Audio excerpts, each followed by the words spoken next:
Guys, you're welcome to my channel, Keeping Up with Nurse Sino Show. So in today's video, we are going to be talking about the signs of ovulation. I really picked this topic because one of my videos went viral and it had to do with how to know your free period. I had a lot of comments, I had a lot of private messages of people asking me how they can trace the ovulation, how they can track the ovulation, when is it safe for them to conceive during their cycle. So that is why I picked this topic. This topic is going to be very specific and it has to do with, and I think it's going to be very helpful to those of us that are trying to conceive, to those women that are trying to conceive and have been finding it difficult to track their ovulation. So please stay tuned and watch this video till the end. By the way, if you're new to this channel, kindly press the subscription button, subscribe, turn on the post notification so you never have to miss any video from us. And also a big thank you to all my new subscribers, to all of you that watched my videos, to all of you that commented, to all of you that shared, to all of you that sent private messages. I hope you were in one way or the other satisfied. Okay, let's get into the video right now. So like I had already told you people, this video is going to be centered on the signs of ovulation. So you would be asking me, or most persons would be asking themselves, why is it necessary to really know your ovulation? Now, for the purpose of this video, I am going to share just two basic reasons why you should know your ovulation and why you should be conversant with the signs of ovulation. The first one is for those persons that are trying to conceive. The best time you can conceive, the best time you can take in is during your ovulation. That is the first reason why you have to know your ovulation, because if you do not know when you are ovulating, when the egg is ready, then there can be no fertilization, whether you have sex or not, whether you have an unprotected sexual intercourse or not. The second reason is, of course, if you do not want to conceive. Now, if you do not want to conceive, then you should not have an unprotected sexual intercourse during your ovulation. So those are the basic reasons why you should know your ovulation. But for the purpose of this video, it is basically for those who are trying to conceive, because it is very important for you to know your ovulation. So let's get right into the real gist now. You know, your cycle, like my cycle, is different from yours. Everybody has a distinctive or a unique cycle. Someone may have a 30-day cycle, you may have a 28-day cycle, the other person may have 20 days. It always varies. So you do not expect that the day this other person, the day your friend is ovulating, would be the day you are ovulating. And of course, there are lots of factors that actually affect or trigger ovulation to come when it shouldn't come. That is not what we're going to be talking about today. For today's video is basically the signs of ovulation. Whether your ovulation comes earlier than it should or not, once you're able to know these signs, then you are sure of when you are ovulating. So the first thing is, like I said in my previous video, it's very important for you to know your cycle, because ovulation comes halfway through your cycle or halfway in between your cycle.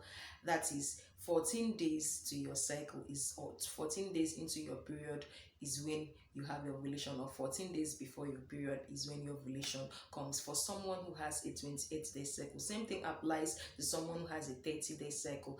And of course, you need to know when your period starts and when your period ends, and the duration of your cycle. Take for instance, if you are someone that has a 28-day cycle, when we say 28-day cycle, does not mean that your period has to start on the 1st of October. No, it means that from today till the next month, it took you 28 days for you to have your next cycle. Let's say today is 7th, your period started on 7th of October, and for the next month, if you count from 7th until when you have the 28th day, that is when your next period for November is going to start. So let's not get it really conflicted. Someone could have a 28-day cycle, you could have a 30-day cycle. The longest cycle is 35 days and the shortest is about 20 or 22 day cycle. But in between your period or in between your cycle falls your ovulation, your free period, your menstrual cycle. All of those things makes up your cycle. Your free period, your ovulation, and your menstrual days makes up your menstrual cycle. So that is what we call menstrual cycle. You could have it 30 days, you could have it 28 days, you could have 20 days, you could have 35 days, as long or as short as it could be. So for you to be able to detect your ovulation day, it's very important for you to mark the day your period starts and the day your period ends for a particular month, and for the next month have it up to like at least 3 months. You should be able to track your menstrual cycle for at least 3 months and see how consistent it has been. That is how you'll be able to know your ovulation. So how do you know your ovulation actually, other than trying to keep track of your menstrual days? The first one is ovulation comes with a lot of changes, a lot of body changes. That is why it is very advisable for women to be very observant. Like, you should be able to spot out the changes in your body when you are ovulating or when you are having your period. This is going to really help you. The first one is temperature. The basal body temperature is going to change, you get. And this often happens because of the release of estrogen. Now, estrogen is a hormone that is released to help the egg to be released, or to help the woman's body release an egg. Of course, it needs an egg and a sperm to be fertilized to form a fetus. So once an egg is released, or once estrogen is triggered, an egg is released. And before this happens, or once estrogen is released, your body temperature goes down a little bit, and this is a kind of sign that your egg has been released. Now, a few days after the egg has been released, you have also another hormone, progesterone, being released. This increases the body temperature. Now, you have to be very, very observant, because if you do not know when your temperature has gone up or when it has gone down, you may not be able to track your ovulation. Now, estrogen makes your temperature to be reduced, helping the egg to be released. Once the egg is released, the estrogen is alternated by progesterone, which makes your body temperature goes high, especially in the morning. So if you want to track your ovulation, you should be able to monitor how your temperature fluctuates, especially in the morning. Once you wake up, you have to check your blood pressure, is your temperature rather. You need to have like a thermometer at home, where you could just put it in your armpit and have it read for at least 1 minute and see the differences in your temperature. But this is not the only way you can actually detect your ovulation. The next one is your cervical mucus discharge. This is like the most typical way to detect your ovulation, because the same way estrogen is released and this happens, it also changes your cervical discharge, your cervical mucus, from being very thick to being very thin and slippery. And of course, this consistency or this texture helps is what helps the sperm to be able to swim through your body. So the first one is the temperature, and the second one is your cervical mucus, and that is the most important. If you are able to spot when your discharge has gone from being very thick, from being very thick to being thin and slippery, and it kind of has an egg white consistency. Of course, you know what the egg white is. Once you break your egg, not the boiled egg, of course, the raw egg, once you break it, you see how the egg white is always very slippery, very, very slippery and kind of slimy. So that is a consistency that the cervical mucus has when you are ovulating. Now, it's always very advisable that if you are planning to conceive, you have sex almost every day, or a day after, or alternate days during your free period or during your fertile window. Now, the fertile window can last up to like 5 days depending on individuals. This is so because the egg can actually live for about 24 hours, 12 to 24 hours, while the sperm can actually last for a couple of days. So it is always advisable that if you are trying to conceive, you should have the sperm should already be there waiting for the egg, because obviously it can last for at least 2-3 days. So if you can have sex, at least the sperm should be there waiting for the egg to be released. So these are the primary ways: your body temperature and also the cervical mucus discharge. Also, you could have breast tenderness, you could have bloating, you could have cramping. All these signs also relate to period. So most women do not really take notice of these signs, especially the breast tenderness. Once estrogen is released, it causes your breast to become a little bit bigger than normal, and also the breast becomes a little bit painful. This is a normal way of the body trying to fix itself or trying to put itself in an order of expecting a fetus or expecting a pregnancy. Then you could also have bloating. Of course, estrogen contributes to have bloating, and you could also have some kind of cravings and also the cramping. We could have lower abdominal pains. This is when the, of course, egg is trying to be released. So all of this could also happen in other symptoms. So it's not really specific to ovulation, but for ovulation, take notice of your cervical mucus discharge. So now you could be asking yourself, how can I track my ovulation? How can I keep track of my ovulation? The first one is through your body temperature.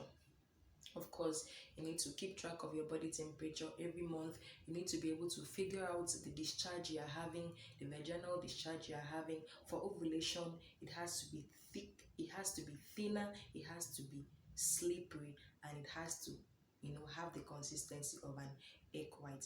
That's the first way to track your ovulation. Another way is using a predictor, ovulation predictor kit.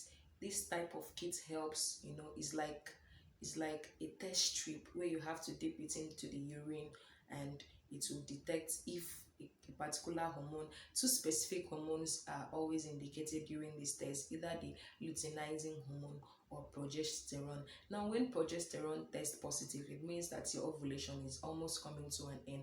But when the luteinizing hormone is positive, it means that you're actually ovulating. So you could use a predictor kit, or you could use the body temperature measure. That is one of the ways. And again, the next one, like I said, is lower abdominal pains. This is another way for you to track your ovulation. Lower abdominal pains or cramping. Most women, when they're about having their ovulation, they feel this slight pain. But of course, that is not something you should be very dependent on, because a lot of women may not be able to observe that, and also there could be other reasons why you should be having lower abdominal pains or crampings, which may not be ovulation. So the best bet is your temperature and also the prediction kit, and equally the vaginal mucus. Okay guys, so the next question would be, when does ovulation happen? I know that during the course of explaining the signs of ovulation, I had also mentioned when ovulation happens, but this is very important, so I decided to bring it as a topic on its own. When does ovulation happen? Now, as we all know, we count our menstrual cycle from the first day of our period. The first day of your period is the first day of your menstrual cycle, up till the next day, the first day of your next menstrual period. So let's say this is October and you have seen your period on 5th. That is the first day of your menstrual cycle. So if you are going to be seeing your period November 5th or 6th, that is the first day of your next menstrual period.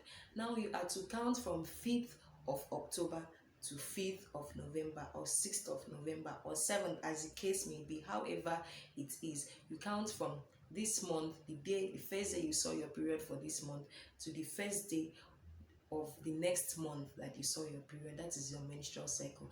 Now it is important to keep track of it for the previous month equally, so that you'll be able to know the average, because it is the average of your menstrual cycle that is your ovulation day. Now, when does ovulation happen? Ovulation happens 14 days, or ovulation happens halfway during your period, or halfway, sorry, not during your period, halfway through your cycle. That is, if today, 5th, or today, 7th of October, is the first day of your period, and then you have a 28-day cycle, you are going to count from today till when you have, of course, half of 28 is 14, so you are going to count from today till when 14 falls on, and that is when you are going to be ovulating. Of course, the day of your ovulation is very specific and very important, but equally there is what we call a fertile window. A fertile window is the days up to when you are ovulating. That is the days up to when you are ovulating. And how do we calculate the fertile window?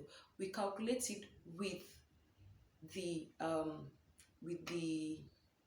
spermatozoa, or the sperm, the life cycle of the sperm in mind, because the sperm can actually last for a couple of days, let's say 2 days or 3 days. And of course, you have to put that in your mind while you are calculating your fertile window. And also the lifespan of the egg. The egg can equally last for 2 days, or at least 12 hours, and maximum of 24 to 48 hours, depending on individuals. So when does ovulation happen? This answers the question. Ovulation happens on the average day of your period. This means that if you have sex a day before your period, a day before your ovulation, 2 days before your ovulation, if you are lucky enough for the spermatozoa to last for that number of days, then you are actually going to get pregnant. Now, if you have sex on the day of your ovulation, perfect, you're actually going to get pregnant. But anything after the day of your ovulation, or 2 days after the day of your ovulation, depending on the time of the day. Now, if you ovulated on, let's say, around 5 a.m. in the morning, 6 a.m. in the morning, throughout that day, you are still very fertile. So ovulation happens 3 days into your, or where you call your fertile window is 3 days into your ovulation day. I don't know if I'm understood, but these things are very distinct and they vary in individuals. So I offer a subsidized rates class coaching for people who are trying to conceive. It is not free, please. It is not free. So if you have any challenge conceiving or knowing your actual ovulation day, then I'm going to be dropping my WhatsApp link in the description box, where you can easily send me a WhatsApp message, and of course we will organize and book or schedule an appointment. Of course, it's not going to be really expensive, but then it is not free. So you could also be asking, how long does ovulation last? It also varies in individuals, but if you are expecting, or if you are planning to conceive, then it is always advisable to have sex on alternate days.